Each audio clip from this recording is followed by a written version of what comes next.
El Nectocaris pteryx, un pequeño organismo fósil del período Cámbrico Medio, hace aproximadamente 508 millones de años, descubierto en los famosos esquistos de Burgess en Canadá, representa uno de los hallazgos paleontológicos más desconcertantes y significativos del siglo XXI. Un fósil que durante décadas desafió toda clasificación taxonómica convencional, hasta que estudios recientes revelaron su probable papel como el cefalópodo más antiguo conocido, adelantando el origen de este importante grupo de moluscos en casi 30 millones de años respecto al registro fósil previo, y obligando a los científicos a replantear por completo la historia evolutiva de los moluscos y sus parientes. Este organismo, que mide apenas 2 a 5 centímetros de longitud en los especímenes mejor conservados, presenta una combinación extraordinaria de características morfológicas que inicialmente parecían mezclar rasgos de artrópodos, cordados y moluscos, creando un rompecabezas científico que permaneció sin resolver durante casi un siglo desde su primer descubrimiento en 1910 por Charles Doolittle Walcott, hasta su reexaminación detallada en 2010 por el paleontólogo Martin Smith y sus colegas, quienes mediante el estudio de más de 90 nuevos especímenes excepcionalmente preservados bajo técnicas de luz ultravioleta y microscopía electrónica, lograron reconstruir su anatomía tridimensional con un detalle sin precedentes, revelando finalmente su verdadera naturaleza como un molusco primitivo con adaptaciones para la natación activa que anticipaban las que desarrollarían sus lejanos descendientes como los calamares, pulpos y sepias modernos. La anatomía del Nectocaris pteryx es un fascinante mosaico de características primitivas y avanzadas que explican por qué su clasificación resultó tan esquiva durante tanto tiempo. Su cuerpo, preservado en los finos sedimentos de los esquistos de Burgess, con detalles de tejidos blandos que incluyen impresiones de músculos, órganos internos y estructuras dérmicas, muestra un diseño hidrodinámico claramente adaptado para la natación, con un tronco principal aplanado lateralmente que termina en una aleta única en forma de corazón o paleta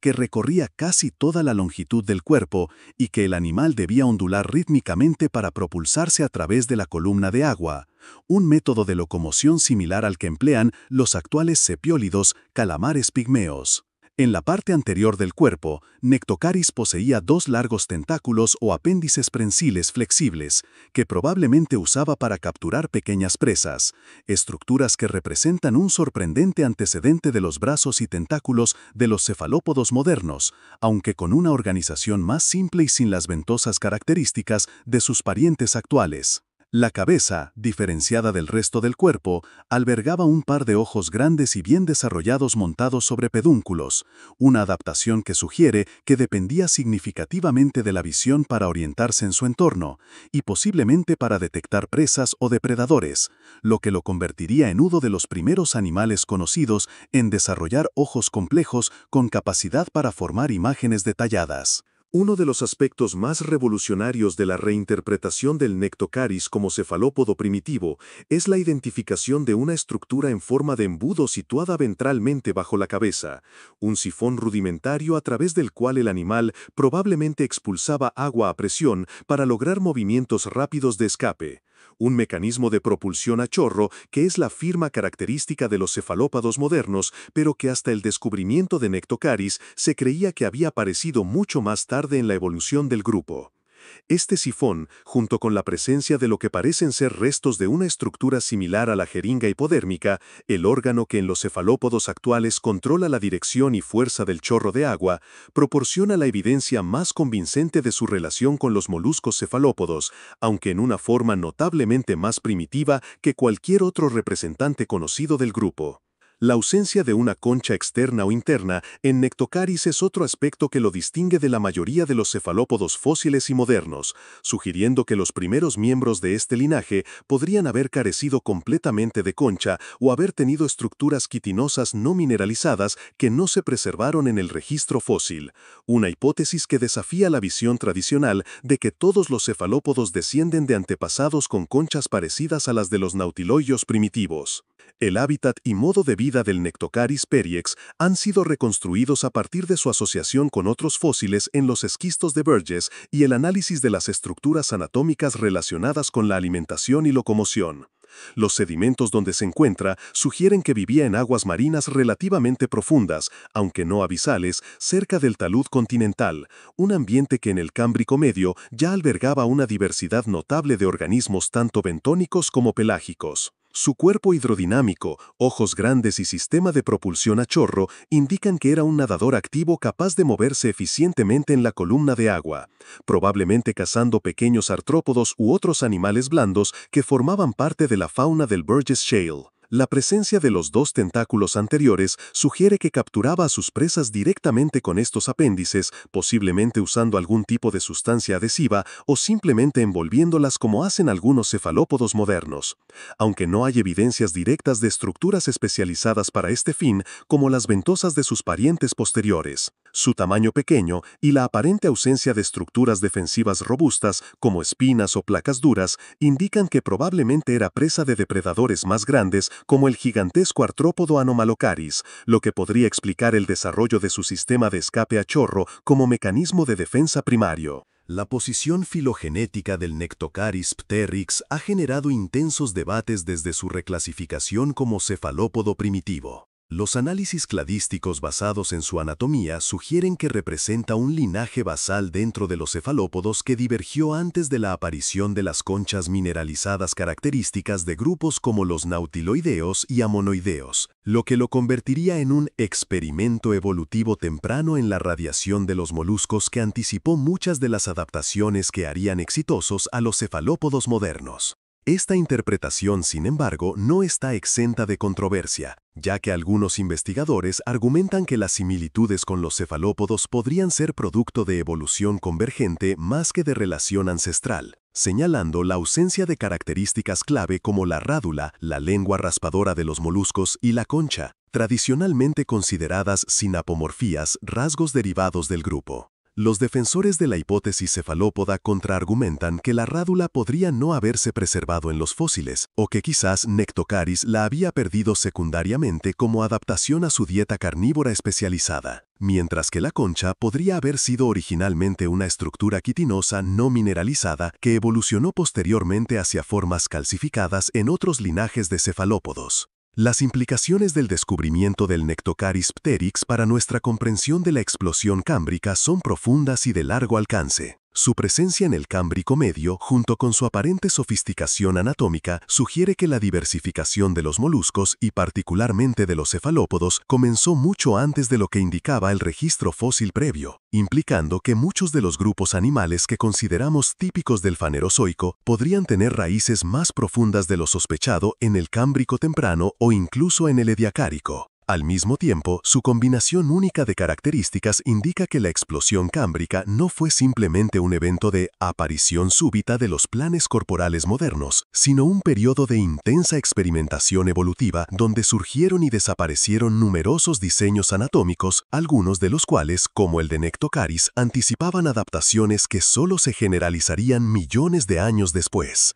El ambiente en el que vivió Nectocaris pteryx, representado por los esquistos de Burgess, era un mundo radicalmente diferente del actual, con continentes desnudos de vida vegetal, las plantas terrestres no aparecerían hasta el Ordovícico y océanos que apenas comenzaban a ser colonizados por los primeros animales complejos. La fauna del Burgess Shale, de la que Nectocaris forma parte, representa una de las primeras comunidades ecológicas marinas diversificadas, con una mezcla de grupos modernos como los artrópodos, moluscos y equinodermos, junto con organismos tan extraños que no pueden ser asignados a ningún filo conocido, como Opavinia o Alucigenia. En este contexto, Nectocaris ocupa un lugar particular como posible representante temprano de un grupo que llegaría a ser uno de los componentes más importantes de los ecosistemas marinos modernos, los cefalópodos, aunque en su época debió ser un componente menor de una fauna dominada por artrópodos como las trilobites y los radiodontos.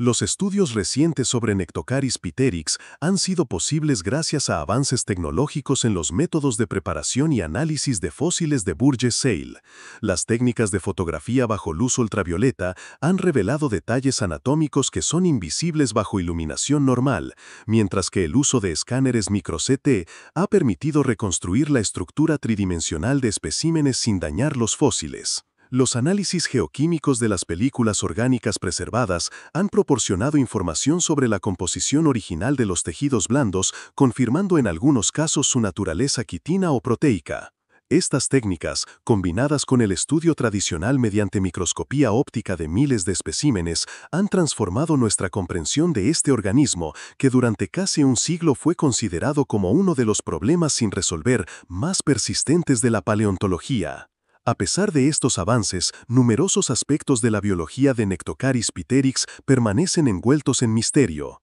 No se conoce con certeza su ciclo de vida completo, particularmente sus etapas juveniles y patrones de crecimiento, aunque algunos especímenes pequeños podrían representar formas inmaduras. Su sistema digestivo es poco conocido, ya que no se han identificado claramente estructuras como el estómago o el intestino en los fósiles, lo que deja dudas sobre sus hábitos alimenticios precisos. Tampoco hay evidencias directas de su sistema reproductivo, aunque por analogía con cefalópodos modernos, es probable que tuviera sexos separados y algún tipo de fecundación interna. Cada nuevo descubrimiento sobre este organismo extraordinario no solo responde preguntas existentes, sino que plantea otras nuevas, confirmando su estatus como uno de los fósiles más reveladores e intrigantes de la paleontología del Cámbrico. El descubrimiento de Nectocaris pteryx tiene también implicaciones importantes para nuestra comprensión de los patrones globales de preservación fósil.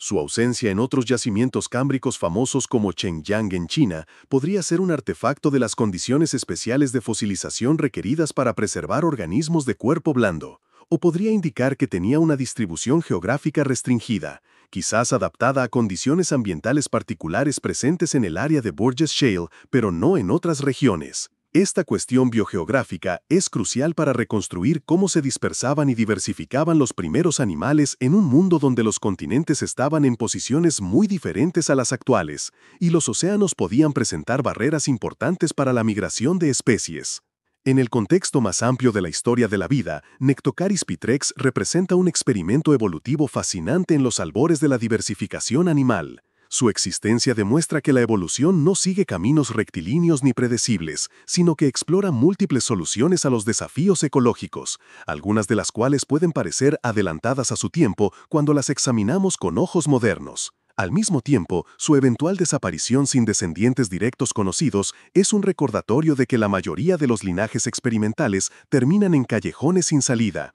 y que el éxito evolutivo a largo plazo depende tanto de la contingencia ambiental como de la innovación biológica. En este sentido, el estudio de Nectocaris no solo enriquece nuestro conocimiento del pasado, sino que también proporciona perspectivas valiosas sobre los procesos creativos y destructivos que dan forma a la biodiversidad a través del tiempo geológico. Hoy, más de 500 millones de años después de que los últimos Nectocaris nadaran en aquellos mares cámbricos, sus fósiles excepcionalmente preservados continúan hablándonos desde las rocas, contando una historia de experimentación audaz y soluciones innovadoras en los primeros capítulos de la evolución animal. Cada nuevo detalle que descubrimos sobre este organismo extraordinario no solo llena vacíos en nuestro conocimiento del pasado, sino que también expande nuestra imaginación sobre las posibilidades de la evolución y la asombrosa diversidad de formas que la vida ha producido a lo largo de la historia de nuestro planeta. El Nectocaris pteryx, en su singularidad y misterio, se erige como un testamento de la creatividad sin límites de la evolución